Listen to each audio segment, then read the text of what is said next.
personas piensan esto: va a ser un día común, nada inusual habrá hoy.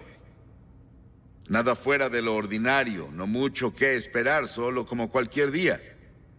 Y podría ser el día de graduación, o de aniversario, o de promoción, o un día en el que te retires, o un día en el que comienzas tus vacaciones, o tal vez tu cumpleaños, o el cumpleaños de un hijo.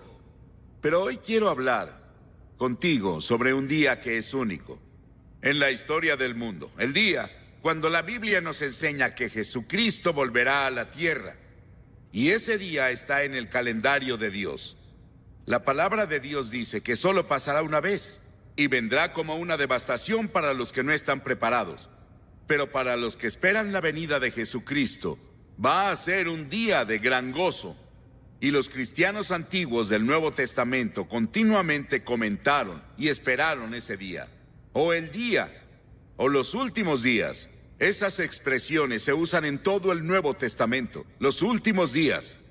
Y vivimos, yo pienso, en los últimos días. ¿Qué clase de día esperamos?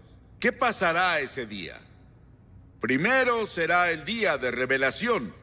Segunda de Tesalonicenses 1:7 dice: y ustedes, los atribulados, reposen con nosotros cuando el Señor Jesús se manifieste desde el cielo con sus poderosos ángeles. Él no vendrá montado en un asno la próxima vez.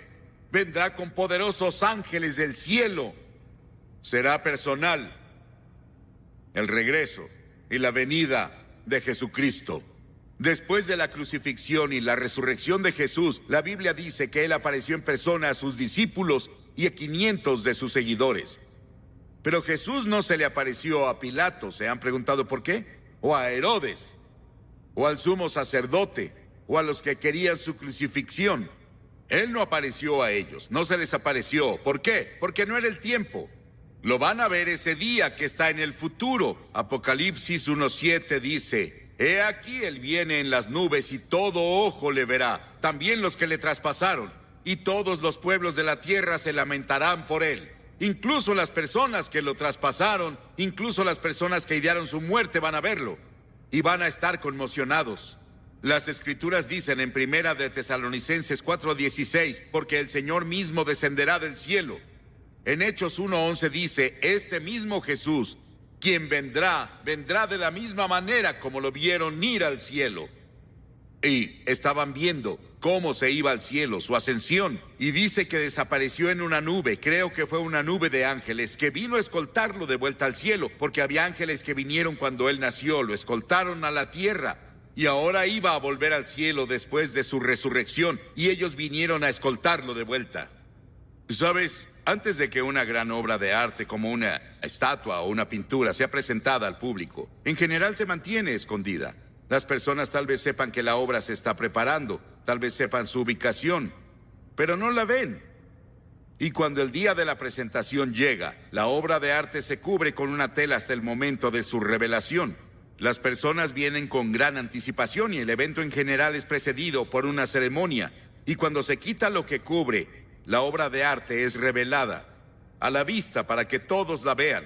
Ese día, las Escrituras dicen, será la revelación del que ha estado escondido. Hoy es el día en que Cristo está escondido, no está aquí en persona, en el sentido de su carne. No se ve. Lo aman sin haberle visto, dice Pedro en Primera de Pedro 1:8. Pero ese día Él será revelado. Verás, este es un día de fe. Venimos a Él por fe, pero luego estará a la vista. Vamos a verlo frente a frente. Y espero ese día cuando veré a Jesucristo y frente a frente, y pueda caer a sus pies y agradecerle por morir en la cruz por mí, y yo tenga perdón por mis pecados y vaya al cielo a pasar la eternidad con Él. En los países orientales, un hombre se presenta, en muchos países orientales presentan al hombre el día de su boda con su esposa. La primera vez que él ve a la esposa es el día de la boda. Ella está escondida bajo un velo. Y ya imagino la expectación de esos jóvenes esperando a ver qué clase de mujer eligieron sus padres para él. Para ver a su esposa por primera vez. Amamos a Cristo, pero no lo hemos visto. Está escondido detrás de un velo. Anhelamos verlo en persona.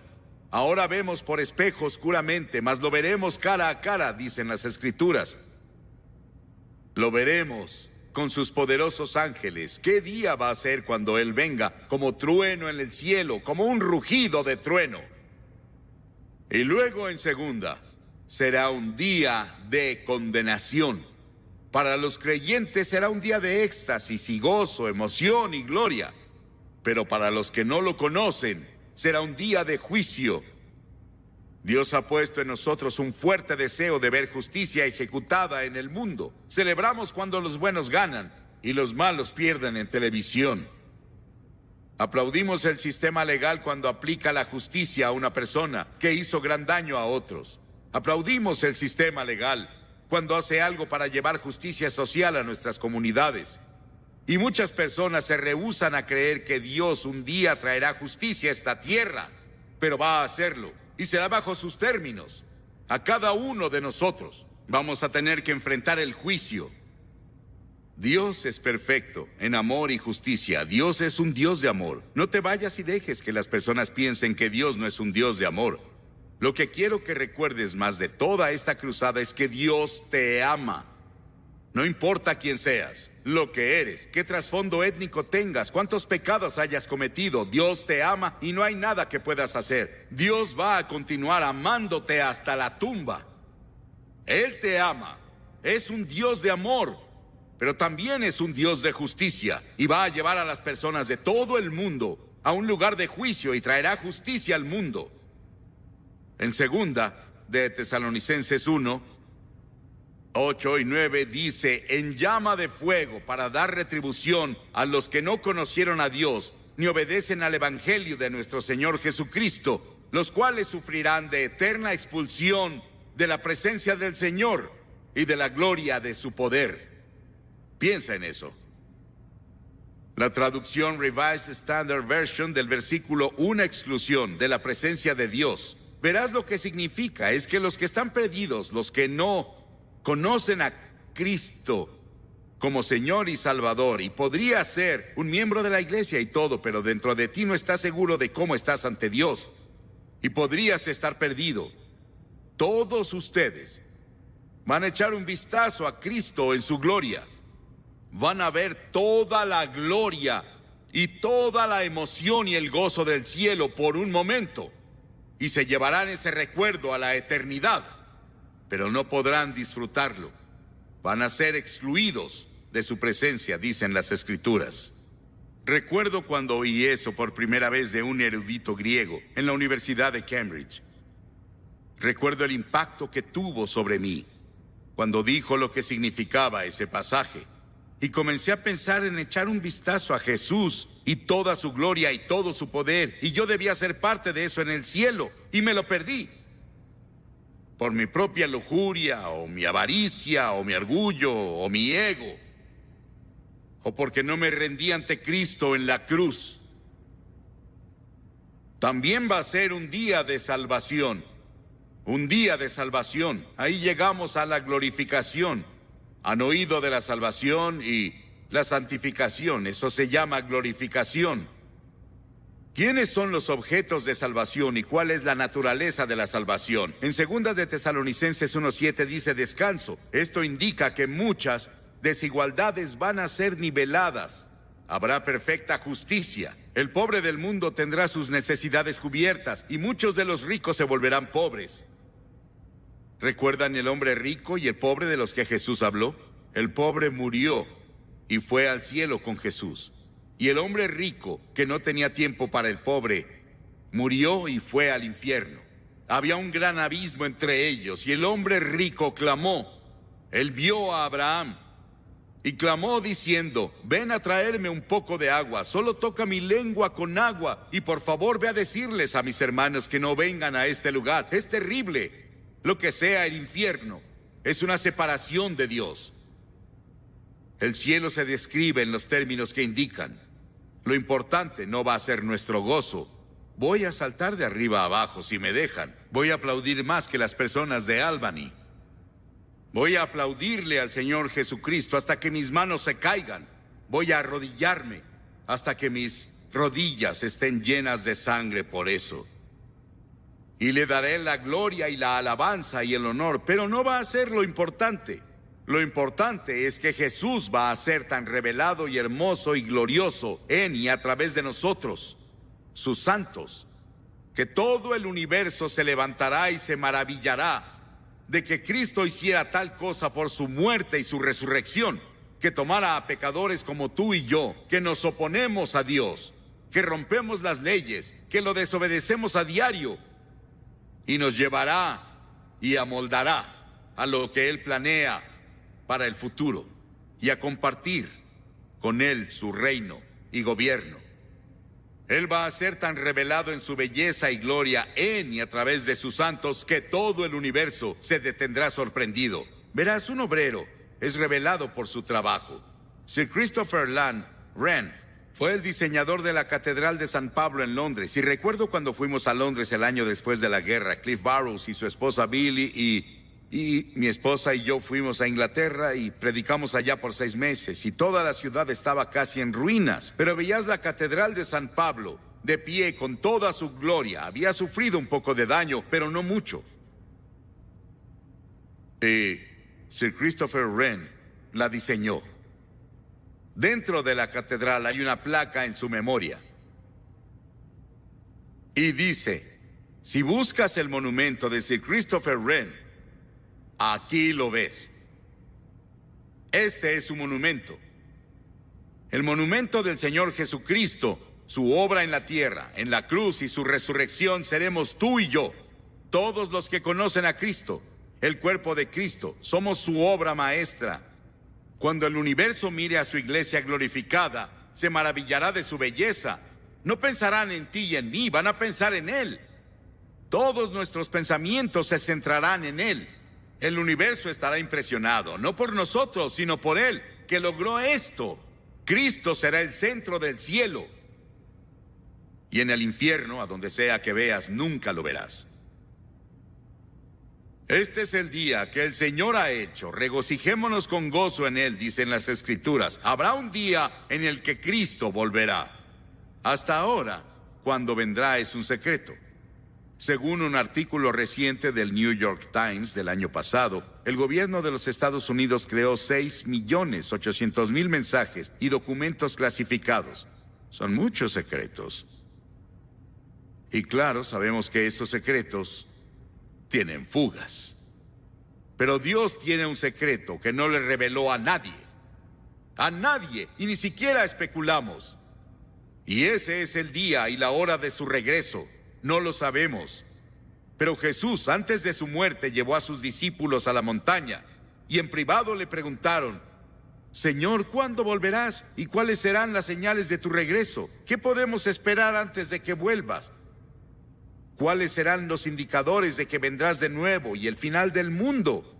O los sistemas como los conocemos, que están dominados por el mal.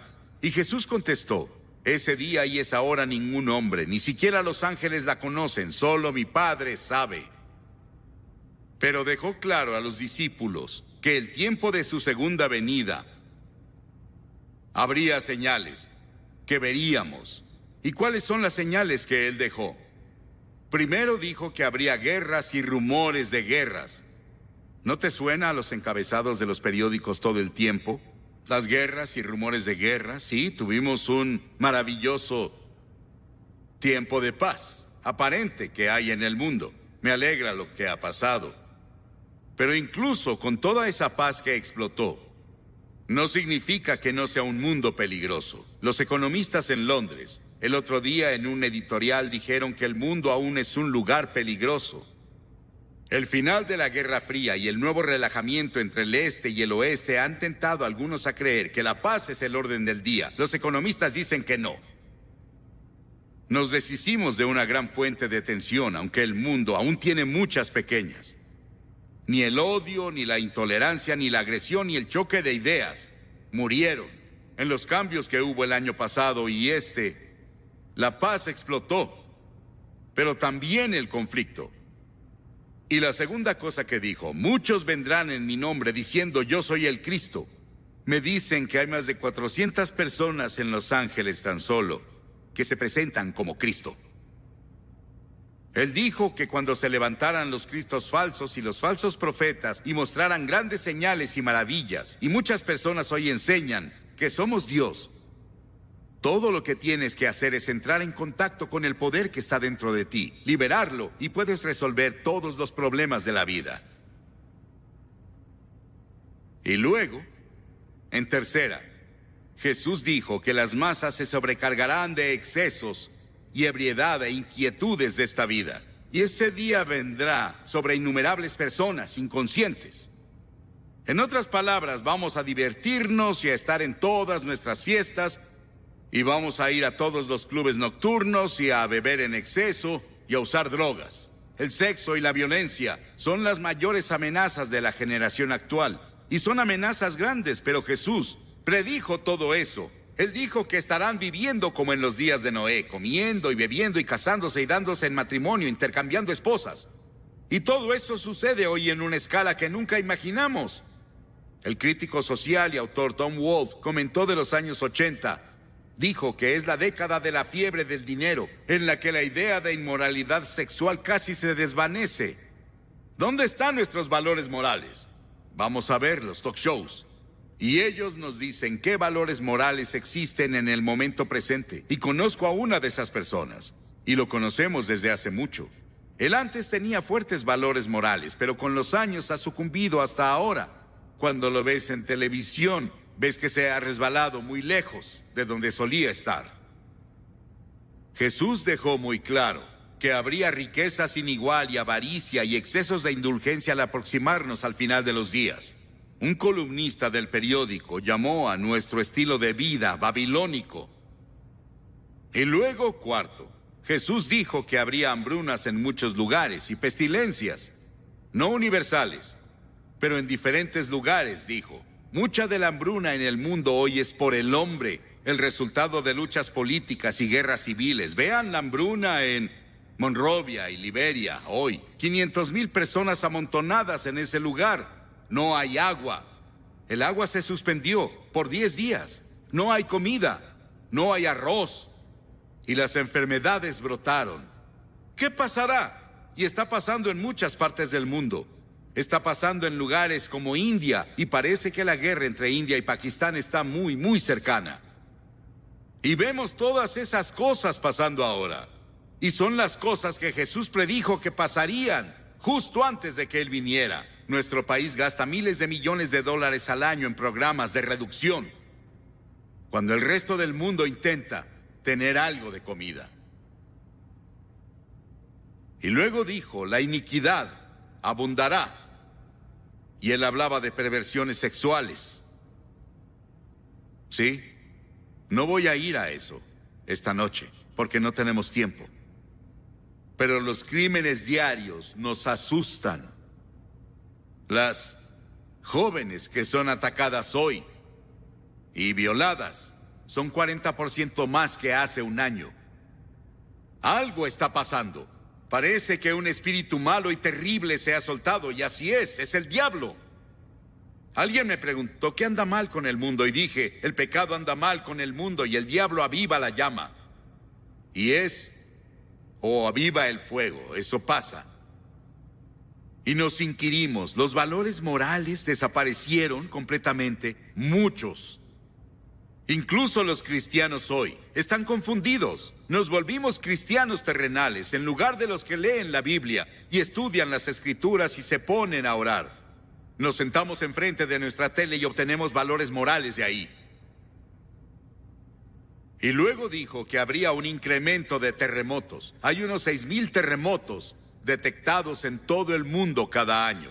El promedio de muertes por terremotos en el siglo XX ha sido de 20,000 personas cada año. En Armenia en 1988 fueron 25,000. En Irán hace unas semanas fueron 50,000. Los terremotos incrementan. En Segunda de Pedro dice, ya que todo será destruido en ese día, ¿qué clase de personas deberíamos ser? Ahora tenemos el efecto del ozono. Todos están preocupados por el ambiente, deberían estarlo, porque en este pasaje de las Escrituras nos enseñan que la tierra se va a derretir. Se desvanecerá Algo va a pasar, una cosa climática va a pasar. Y me parece que cuando leemos del efecto del ozono, y eso es de lo que Pedro habló, y dijo, ya que todo será destruido y cambiado así, ¿qué clase de personas deberíamos ser? Deben vivir de forma santa y piadosa, esperando el día de Dios y apresurándonos a su venida. El cristiano no es un desertor de la vida. Al contrario, creer que Cristo regresará nos da confianza y el valor de vivir como debemos hoy. Saber que Cristo volverá me hace querer trabajar mucho más. Quiero alimentar a más personas. Quiero predicarles a más personas. Quiero ayudar a más personas hambrientas y sin hogar. Eso nos anima. Es un incentivo para salir a la sociedad y hacer lo mejor que podamos. Sabemos que todo el mundo no va a ser salvado, pero saliendo del mundo, habrán personas que serán salvadas. Porque esperamos un nuevo cielo y una nueva tierra, como Dios prometió, y vivimos audazmente por Él en el contexto de nuestras vidas. La Biblia dice que vendrá un día cuando Dios sacudirá los cielos y la tierra. Ese será el día de salvación para los que conocen a Cristo. Será el día de juicio para los que no lo conocen. ¿Estás preparado? Las Escrituras dicen, prepárate para encontrar a Dios. ¿Te has preparado? Dirás, ¿qué debo hacer para prepararme? Sí, vas a la iglesia de vez en cuando. Fuiste bautizado. Tomas la comunión, tal vez. Has tomado tus votos en la iglesia. Pero muy dentro no estás seguro de cómo estás. Y quieres asegurarte primero y luego irte de aquí. Esta cruzada acabará en unos minutos. Esta fase al menos, porque va a continuar en las iglesias. Va a continuar con todo el gran trabajo de seguimiento que se planeó. Pero necesitas hacer un compromiso con Cristo hoy. Hoy es el día de salvación. Ahora es el tiempo aceptable. Las Escrituras nos enseñan que puedes endurecer tu corazón. Dios te dará otro momento, otra oportunidad de decirle que sí. Te pediré que hagas algo que has visto en las últimas 2 noches, que más de 2,000 personas hicieron. Te pediré que te levantes de tu asiento y vengas y te pares frente a esta plataforma. Y al venir dices, entrego mi corazón a Cristo. Quiero estar seguro. Quiero tener la seguridad de que estoy salvado y que voy a ir al cielo y voy a estar preparado para encontrar a Cristo cuando regrese. Dirás, ¿por qué me pides que vaya al frente? Cada persona que Jesús llamó en el Nuevo Testamento la llamó públicamente. Él dijo, si no estás dispuesto a reconocerme ante los hombres, no te reconoceré ante mi Padre en el cielo. Hay algo con hacer un compromiso público que Él nos ha ordenado hacer. Y voy a pedirte que hagas eso ahora. Cientos de ustedes, a quienes Dios les habló, si vienes de arriba te tardarás un par de minutos. Comienza ahora. Dios te está hablando. Si estás con amigos o parientes te esperarán. Si vienes en autobús te esperarán. Hay mucho tiempo. Dios te está hablando. Ven, rápido. Cuando estés enfrente les diré unas palabras. Voy a orar con ustedes. Les daré literatura para ayudarlos en su vida cristiana. Solo levántate y ven, ahora, desde aquí y en todos lados.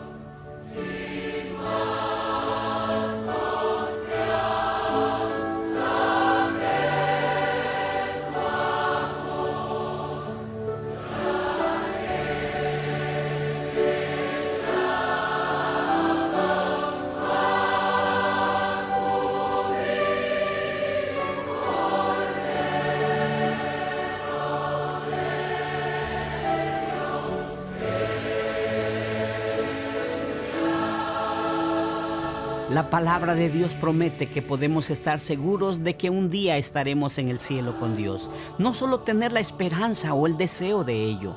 Hoy tú podrás estar seguro de tu hogar eterno. Toma un momento para comunicarte con nosotros a través de nuestra página web.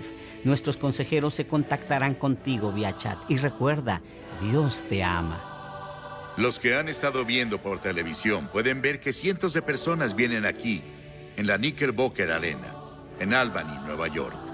Es maravilloso este cuadro. Y Ralph Bell, quien ha predicado noche tras noche antes de que yo viniera, ha visto a cientos de personas llegar a Cristo cuando él predicó también. Hay una gran hambre espiritual y un gran movimiento del Espíritu de Dios. Te pido que recibas a Cristo en tu corazón donde sea que estés. En tu casa, tal vez en un club o tal vez en un cuarto de hotel.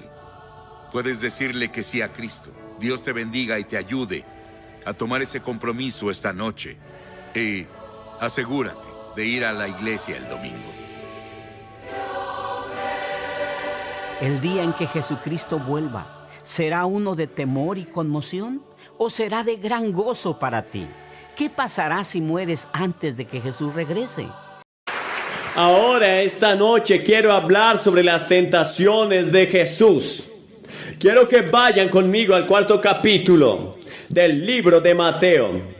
Y comenzaremos con el primer verso, estas palabras de las que quiero hablar, las tentaciones de Jesús esta noche. Entonces Jesús fue llevado por el Espíritu al desierto para ser tentado por el diablo. Y cuando ayunó 40 días y 40 noches tenía hambre. Y cuando el tentador vino a él, le dijo: ya que tú eres el Hijo de Dios, manda que estas piedras se conviertan en pan. Pero Jesús respondió y dijo: está escrito que el hombre no vivirá solo de pan, sino de toda palabra que sale de la boca de Dios. Entonces el diablo lo llevó a la santa ciudad y lo puso sobre el pináculo del templo y le dijo: ya que tú eres el Hijo de Dios, tírate abajo, porque está escrito que Él mandará a sus ángeles acerca de ti, y en sus manos te llevarán para que tu pie no tropiece sobre piedra. Jesús le dijo: está escrito, no tentarás al Señor tu Dios. Entonces el diablo lo subió a un monte muy alto y le mostró todos los reinos del mundo y la gloria de ellos. Y le dijo: todas estas cosas te daré si te postras y me adoras.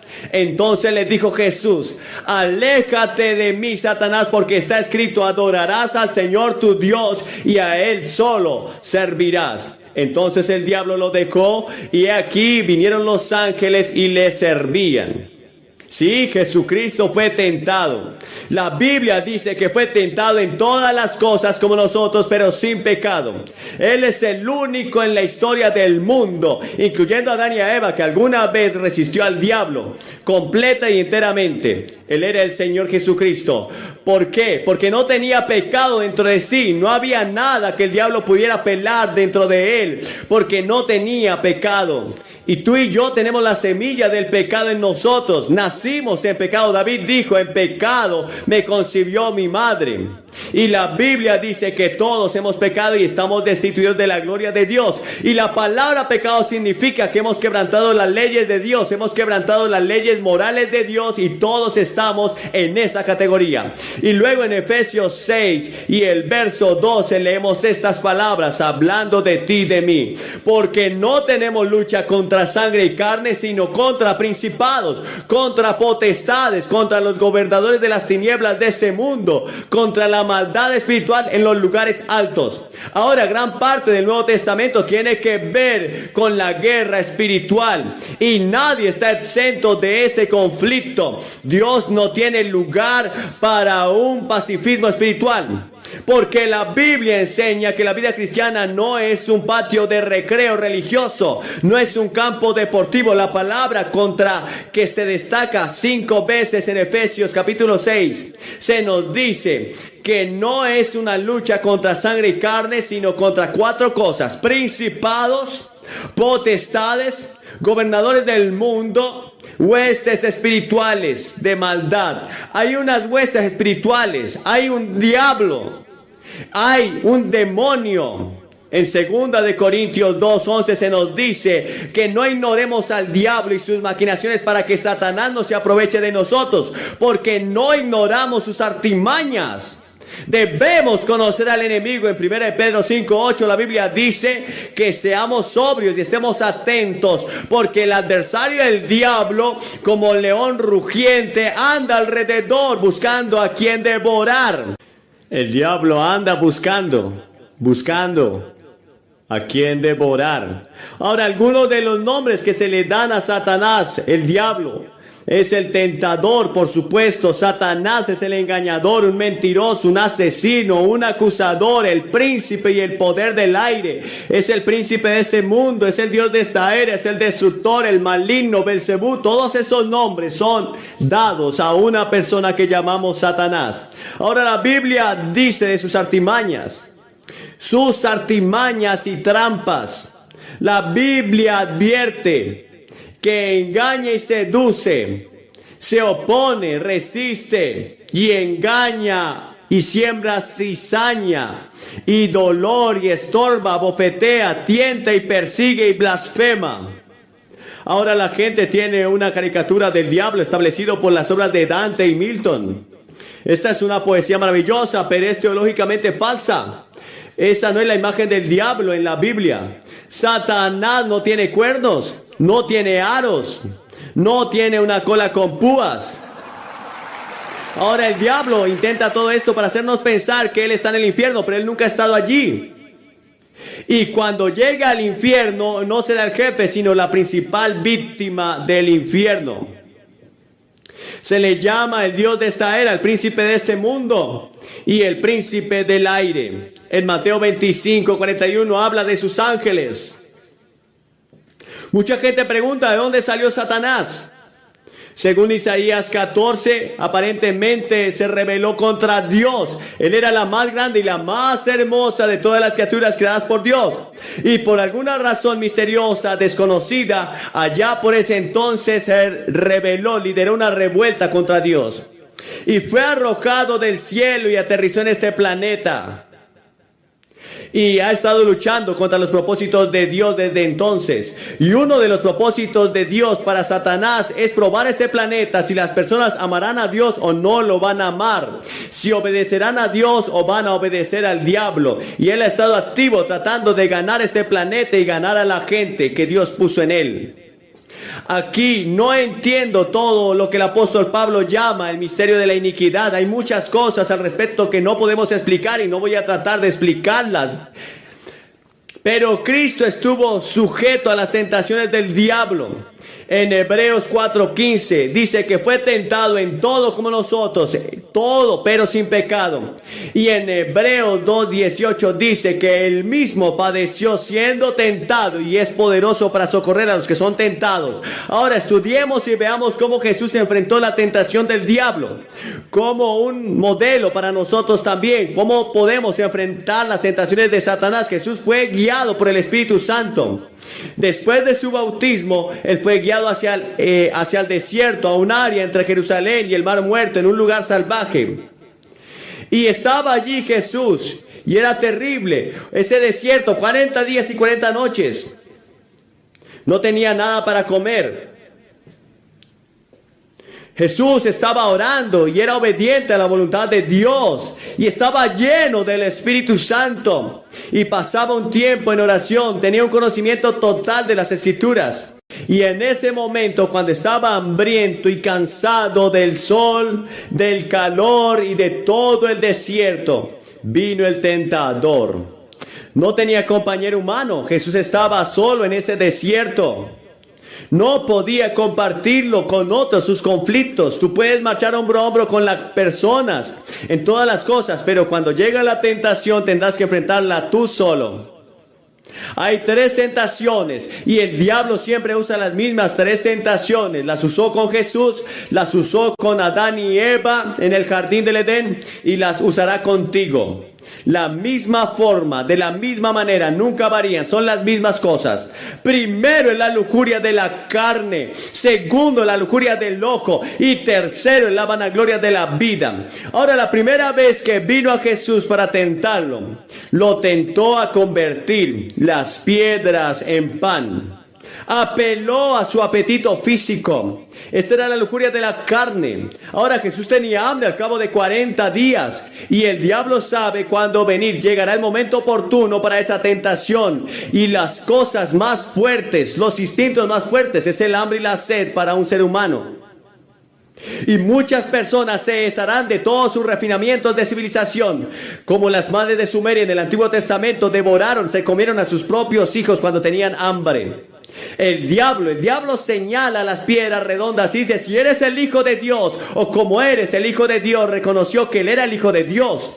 Por eso la palabra aquí se debería traducir, ya que como eres el Hijo de Dios, ordena que esas piedras se conviertan en pan.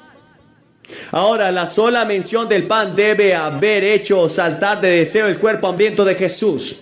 Jesús estaba en la perfecta voluntad de Dios, iba según el plan de Dios y el propósito de Dios.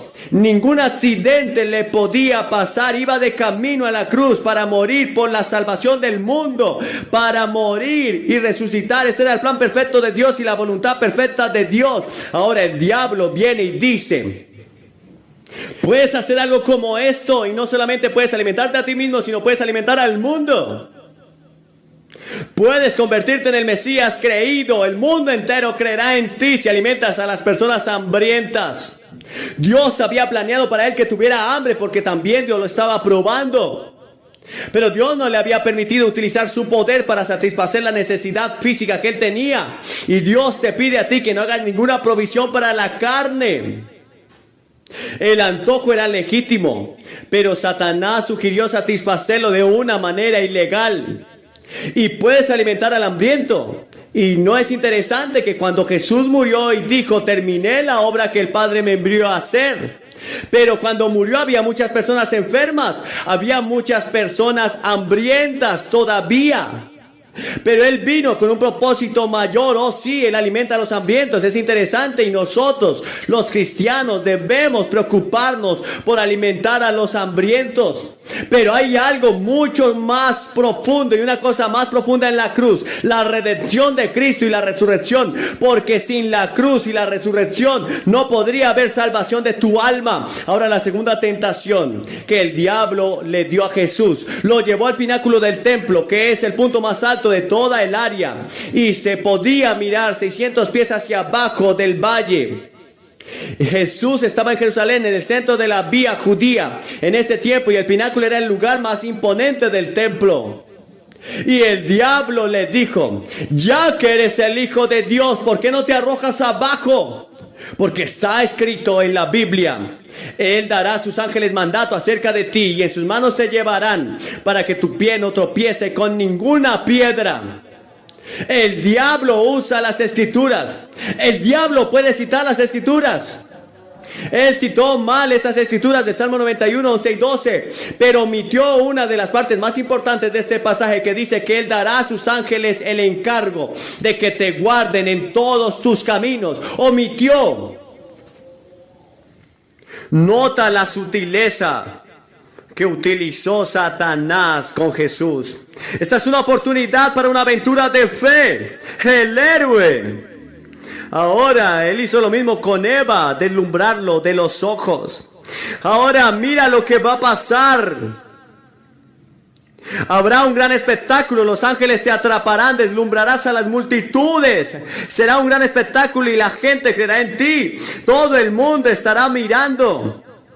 Y en lugar de tomar el largo y difícil camino de enseñar, predicar, de curar y morir en la cruz, puedes hacerlo todo en un gran momento en el que se verá a los ángeles venir y atraparte, y todos creerán. El plan de Dios era que iría a la cruz. Había sido planeado, había sido predicho por los profetas que iría a la cruz y moriría por nuestros pecados. Y si no hubiera hecho, ninguno de nosotros hubiera sido salvo. Y Jesús respondió, de nuevo está escrito. Usó 3 veces esa palabra, está escrito. Debes saber la palabra de Dios. Cuando venga Satanás, puedes usar y citar un versículo de la Biblia, y él no puede resistir la palabra de Dios. Es la única arma que tú tienes contra la tentación. Usa la escritura, no tentarás al Señor tu Dios. Ahora, ¿cómo tentamos a Dios? Lo tentamos cuando dejamos el camino señalado de la obediencia para ir por el camino del mal y esperamos ser librados. Hay mucha gente que sigue haciendo mal tras mal tras mal y espera que Dios los libre. Es como jugar con una serpiente de cascabel. Y luego la tercera tentación fue la tentación de la ambición. El diablo ahora usó una carta de triunfo. Ninguna otra persona en la historia había resistido alguna vez esta carta. Se quita el disfraz, le lleva a un monte muy alto y le muestra todos los reinos del mundo en un momento. Y el diablo le dice: todo este poder, todos estos reinos, todas estas naciones, todas estas riquezas, toda esta gloria, te la daré si me adoras. Solo un instante, inclínate ante mí. Inclínate un momento y eso será todo. En un momento todo será tuyo: el esplendor, la soberanía, el poder, la pompa, la deslumbre, el poder de Nínive, de Babilonia, de Persia, de Grecia, Roma, Francia, Alemania, Italia, China, India, América, la Unión Soviética. Todo será tuyo. Jesús podía haberlo tenido todo para siempre. Tú dices, ¿el diablo tenía el poder de darle todo eso? Jesús nos dijo que él no podía. Le dijo, él tiene un poder tremendo, es el príncipe de este mundo. Es el príncipe y el poder del aire, es el Dios de este mundo. Ahora Cristo ya se le había prometido todos los reinos de este mundo. Pero solo por sufrir en la cruz los va a conseguir. Va a ser el Rey de reyes y Señor de señores y gobernará el mundo entero en un día futuro, cuando todos estaremos en el reino de Dios. Pero el orgullo de Satanás estaría satisfecho para siempre si solo Jesucristo, el Dios, se inclinara ante él. Esta es la imagen más cobarde de Satanás. Y nadie tiene más hambre de gloria y de adoración. Nunca eres más parecido al diablo que cuando quieres crédito por lo que haces. ¿Qué hay de ti? ¿Cómo eres tú? El salmista había predicho, citando, que Dios le daría a las naciones por herencia. El diablo le prometió todo a Cristo si doblaba sus rodillas ante él. Si los hombres solo le sirven a él, le dará fama, honor, riquezas, posición. Pero muchos de ustedes lo siguen por nada. Lo siguen tan solamente por nada. La gente de hoy sofocará su conciencia, asesinará su principio, su compromiso por asegurar lo que desean. Satanás dice, por un momento inclínate y ese dinero será tuyo. El cargo será tuyo. Ese premio político será tuyo. Esa posición será tuya. Esa fama será tuya. Ese negocio será tuyo. Esa satisfacción sexual será tuya. Ese placer sensual será tuyo. Sí, si te inclinas ante mí, dice el diablo. ¿Y cuántas personas lo hacen? ¿De qué le sirve a un hombre ganar el mundo entero y perder su propia alma? Supongamos que lo ganaste todo, pero perdiste tu alma, que es eterna. En un momento, el mundo has perdido. Ahora, ¿cómo tuvo Cristo la victoria? Resumamos un momento, porque te ayudará cuando tengas que enfrentarte al tentador, cuando vayas a casa esta noche o mañana, en la oficina o en la escuela o donde sea que estés. La tentación de hacer trampa, la tentación de tomar una droga, la tentación de tomar un atajo que está al mal, la tentación de decir una mentira. Primero, es por obediencia a la voluntad de Dios. Solo dice, Señor, quiero obedecerte, pero necesito tu ayuda. Porque ninguno de nosotros puede vivir la vida cristiana solo. Simplemente no podemos hacerlo. Es el Espíritu Santo que Él te va a dar la ayuda para vivir a ti, a través de ti. No puedo vivir la vida cristiana sin el Espíritu Santo. Debe vivirla a través de mí. Y en segundo lugar, siendo lleno del Espíritu, ¿has sido lleno del Espíritu de Dios? Y luego, en tercer lugar, al pasar mucho tiempo orando, no tienes que arrodillarte cada vez que oras. Tengo una hija que piensa que tienes que arrodillarte cada vez que oras. Y se levanta muy de mañana y temprano y delega las tareas y a los niños y luego se pone de rodillas a orar. Y los médicos le dijeron que tiene problemas en sus rodillas por eso. Y le dije que no tienes que arrodillarte para hacerlo, para orar. Puedes orar todo el tiempo que quieras, en todas partes. Pero ella siente que Dios la ha llamado a ese ministerio de oración y estudia las escrituras de rodillas todas las mañanas. Pero puedes orar todo el tiempo. Incluso mientras predico aquí esta noche, yo estoy orando por ti. Estoy diciendo, Señor, ayúdame a decir lo correcto. Ayúdame a decir lo que va a ayudar a alguien aquí esta noche que necesita este mensaje, porque este mensaje es para alguien aquí. Para muchas personas aquí esta noche. Es necesidad. Y luego, en cuarto lugar, te encuentras conociendo las escrituras. Es la única persona que nunca se rindió ni se rindió a la tentación de Satanás y lo hizo citando las escrituras. Es Jesucristo. Está escrito en Santiago 4:7, dice: sométase por lo tanto a Dios, resistan al diablo y huirá de vosotros. Una vez estaba teniendo una lucha por algo y sabía que Satanás estaba luchando contra mí. Y recordé este pasaje de Santiago y dice: resistan al diablo y huirá de vosotros. Pero había olvidado la primera parte del verso. Sométanse por lo tanto a Dios. Primero te sometes a Dios y le dices: Señor, quiero estar en tu voluntad. Tú te haces cargo de mi vida como Señor y amo. Y luego resistirás al diablo y él tiene que huir de vosotros.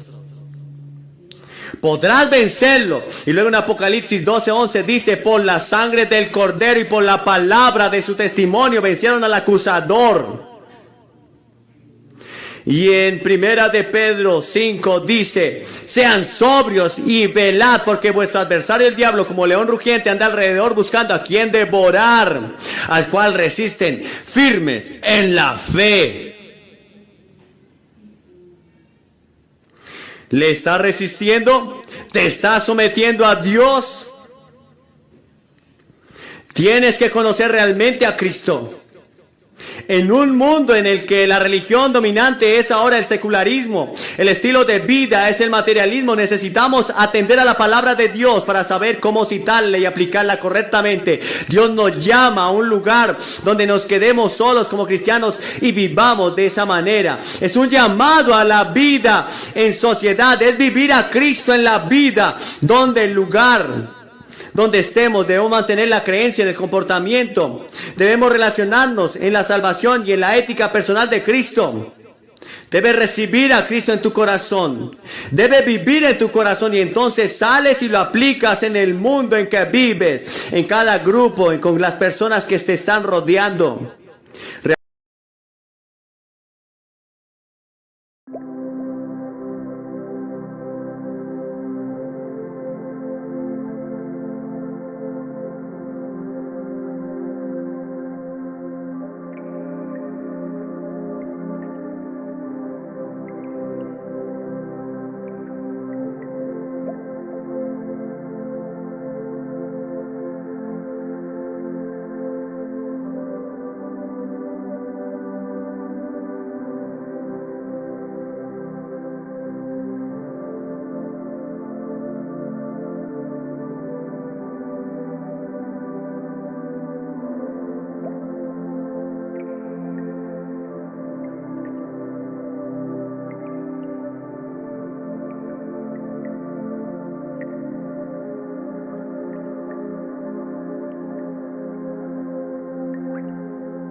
¿Realmente conoces a Cristo?